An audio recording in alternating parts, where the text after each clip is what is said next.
नमस्कार प्रणाम। हमें राघवेंद्र स्वागत बा आप सबके इन खबर के भोजपुरी चैनल पे। सपा नेता आजम खां के नफरती भाषण मामला में कोर्ट द्वारा दोषी करार दिया गई। कोर्ट द्वारा आजम खां के 2 साल के कैद और 2,500 रुपया का जुर्माना का सजा सुनावल गई बाटे।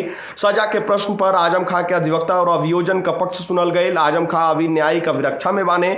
आप सबके बता दें कि आजम खां पर आरोप रहे कि 18 अप्रैल 2019 के धमारा गांव में जनसभा के दौरान उनके द्वारा संवैधानिक पद पर बैठल लोग के खिलाफ आपत्तिजनक टिप्पणी कल गेल रहे, जेकर वीडियो जम के सोशल मीडिया पर वायरल भइल रहे। ओकरे बाद एडीओ सहकारिता अनिल चौहान द्वारा शहजाद नगर में आजम खां के खिलाफ मुकदमा दर्ज करावल गेल रहे। पुलिस द्वारा विवेचना के बाद कोर्ट में चार्जशीट दाखिल कल गई और सुनवाई के बाद शनिवार के आजम खां के नफरती भाषण मामला में दोषी करार दिहल गई और ओकरे बाद 2 साल का सजा और 2,500 रुपया के जुर्माना का सजा सुनावल गई।